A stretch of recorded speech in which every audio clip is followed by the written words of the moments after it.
Welcome into Notre Dame Stadium. I'm Jackson Neill. That's Sabrina Hoover. We're getting ready for this Notre Dame versus NC State game. Just a little less than an hour and a half or so until kickoff right here. Should be a pretty exciting one. The Irish coming in, having won 3 straight. I know, they're coming off that big gutsy win over Boise State this past week, and you just mentioned it right there, 3 straight wins. And guys, we got a little bit of a breeze. It's not as hot as last week's game. Thankfully, I can wear a long sleeve and not sweat to death. Exactly. Last week it was a little hot on the sidelines steamy here. Did not feel like an October football game. Now it feels like October football here, a normal Notre Dame home game.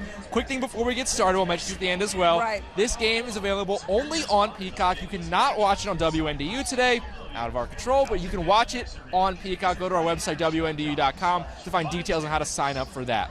But now let's start to focus on this Notre Dame team. So coming off that win against Boise State, what was the biggest thing you saw from the Irish in that 28-7 result?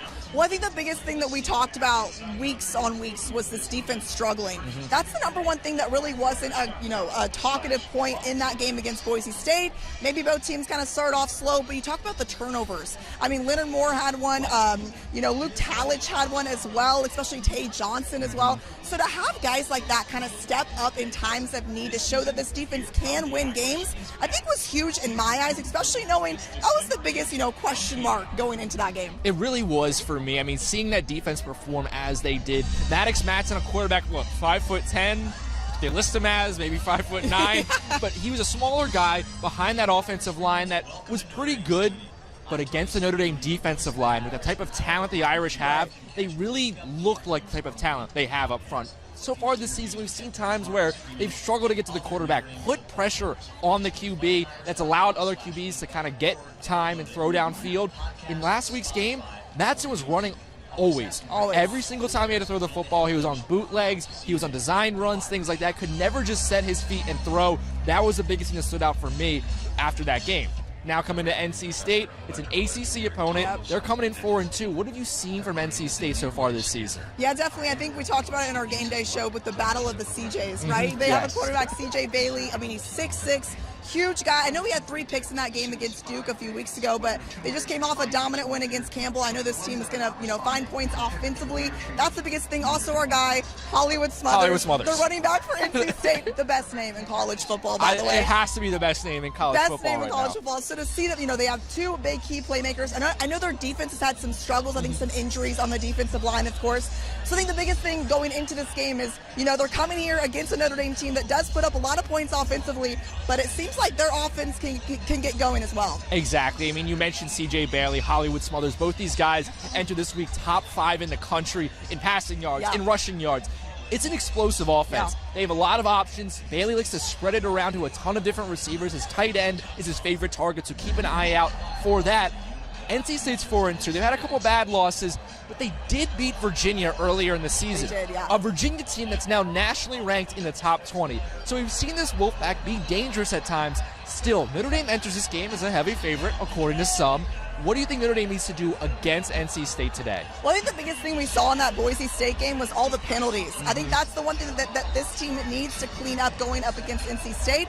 You don't want to get behind the sticks, because then when that happens, you can't find points offensively. And I think the biggest thing, too, is, this offense kind of started off a little slow last week against Boise State. If CJ Carr can get going early, that really gives this team momentum and confidence. Especially if NC State's able to get going early. I mean, you mentioned CJ Bailey, 6'6", Maddox Matson, 5'10". It's very different quarterbacks. I mean, the closest thing maybe we could say to CJ Bailey that Notre Dame has seen this season might be Carson Beck, a player that's balled out this year as one of the best quarterbacks in college football. That's the type of production that Bailey has shown. I'm going for short yardage situation. It was right here in this end zone where Notre Dame could not convert on 4th and goal. They went with the Wildcat. I know a lot of people have been talking about the Wildcat. Everyone has their own opinion on if they like it or if they need to have a tweak. Whether or not, whatever you feel about it, it's tough because you have to have CJ Carr on the field because you need to have that threat to throw. But he's then not a blocker, so it takes out the whole purpose of having more men in the box. Anyways, it didn't work last week on 4th and goal. Notre Dame needs to convert those short yardage attempts, especially with their kicking game.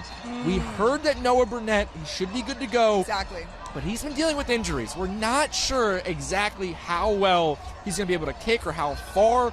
Eric Schmidt missed an extra point last week. Marcelo Diometti, we haven't really seen him in any high-pressure kicks. Yeah. If you don't have a good kicking game, that means you need to go for it on 4th down. We saw them go for it on 4th and 8 last week in an area where you usually would kick a field goal. Yeah. They weren't able to get it.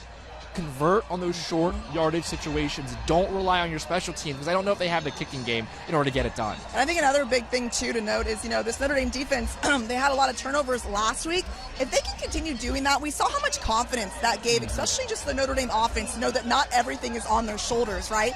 So I think that's another thing that Notre Dame, needs to continue to do to find momentum. And then, Will Pauling. I know we've talked a lot about Will Pauling throughout, different shows. He's been on fire recently. I think that's CJ Carr's, maybe number 2 guy, talking about Malachi Fields as well. But, if he can get going as well, this offense is just dominant. Will Pauling has been such a great addition to this team, especially with Jaden Greathouse having the season like he's having. He's now out for this game as well, so he's only played in 4 games so far this season, has missed the past 2. We're going to continue to monitor. We don't think, according to all the reports coming out, we don't think this is a sitting out for transfer to maintain a red shirt. If you only play 4 games, you can still have a red shirt, and then you can transfer. We don't think it's that, according to reports. But still, he's going to miss it. He's still going to miss this game, and he struggled a lot earlier this season. A big reason for that, I think, is the emergence of transfers like Will Pauling, like Malachi Fields. Notre Dame has a really good receiving room. It's very deep. We're not even talking about Jordan Faison. I was going to say, a guy that you could get screen pass. I thought you were talking about Jeremiah Love, and I was like, we haven't even touched on them. Jeremiah Love can catch it out of the back. They split him out a wide receiver. Eli Raritan at tight end. There is so much talent in the passing game, and Carr's been able to distribute it effectively. They haven't really needed Greathouse. I think it just shows the testament of how deep that they've built up this receiver room, something that really we have not seen from Notre Dame in quite a long time. And I think they're going to need that, especially, knowing they have to win out. Probably get some help as well, but, to see that this offense is clicking at the right time is huge. What's your score prediction for today? I'm going 42-21. I think Notre Dame's able to put up a lot of points on this NC State team. I think NC State's still going to score, though. When you have players like C.J. Bailey, like Hollywood Smothers, you can't contain them completely. But this Notre Dame defense, I think, is going to get to the quarterback just enough. My player to watch, Boubacar Traore. You got to mention him. When it comes to this Notre Dame defensive line, we think about a lot of talent, right, throughout this season. I think especially Bryce Young was one name I was waiting for him to explode onto the scene. He hasn't yet. He's still just in his second year, guys. Relax. Plenty of time. But we thought about this defensive line. There was a lot of different names we mentioned. The one guy who's looked the part, who's looked like he is a stud, an All-American type player, is Boubacar Traore. Leads the team with 3.5 sacks. I think this is a situation with Bailey. He's not really a mobile quarterback. You don't see him rush a lot, but he does move around. I think Traore has the size, has the athleticism that if he gets to a 6'6" Bailey, he can bring him down. Watch out. He can actually bring him down because it's not going to be easy. So I think they get to the quarterback a couple of times, Traore, with the most sacks today. They win 42-21. How about you, Sabrina? All right, I'm going 45-10. I know we talked about last week. We're like, okay, this Notre Dame offense might put up 50 points or so. Was a different situation in that Boise State game. It was still a gutsy win, showed that defense can win games. I'm going more offensive points. I think C.J. Carr wants some throws back from that game against Boise State, so I'm thinking he's going to connect with, Malachi Fields, Will Pauling, guys like that. Of course, Jeremiah Love. We can't not do a show and not mention him. So I'm going 45-10 Notre Dame. Exactly. So I think we're both picking Notre Dame to win in multi-score games, 20-plus points, 30-plus points in your thing. I think one thing we have to keep in mind, though, too, with this Notre Dame team, 2 things, is right now they need these style points. If they need to win out, but they need to win out by winning big. So look for this offense to keep scoring even if they are up. Then if it comes to NC State's chances, because look at the rest of Notre Dame's schedule. There's not a lot of chances, I think, for an upset. This is one of the last times I think the Irish will play a really talented team. They need to just contain the offense. If they don't get started early and they allow NC State to put up points early, that's where you see Notre Dame getting in trouble. So if you're watching this game and you're thinking, okay, is there any chance NC State wins this? I think that's the only game script I can see for NC State coming to win this game. And we talked about that AP Top 25 poll in our game day show, but USC, they're not ranked right now. They play Michigan today. If USC potentially can beat Michigan, they could be in the AP Top 25 poll. We would be talking about a top 25 matchup when they come to town. I think everyone wants to think about playoffs. It's natural, especially after last season and the way Notre Dame ran the table. if the playoffs are going to happen, these are the 2 weeks. These are the 2 make or break weeks before the bye that they need to come out here, take care of NC State, excuse me. It doesn't need to be close. They need to show that they can shut down an explosive offense and win by a big score.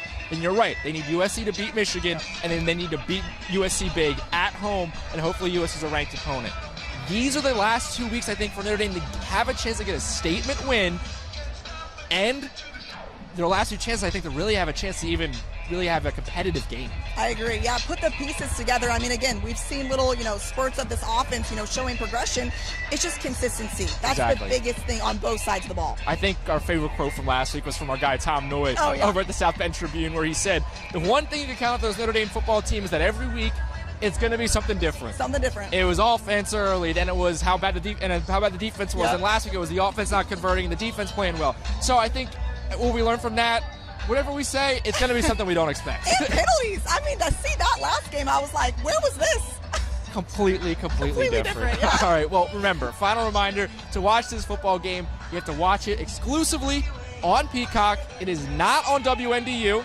This is Peacock's decision. Yep. So it's on Peacock. Go to WNDU.com. There's instructions there on how to sign up for Peacock so you can watch this game. But if you can't watch it, we're going to have highlights, post-game sound, just a full recap coming up tonight on WNDU after football. Sabrina's going to have that. So make sure to look forward to all that. Sabrina, anything else you want to add?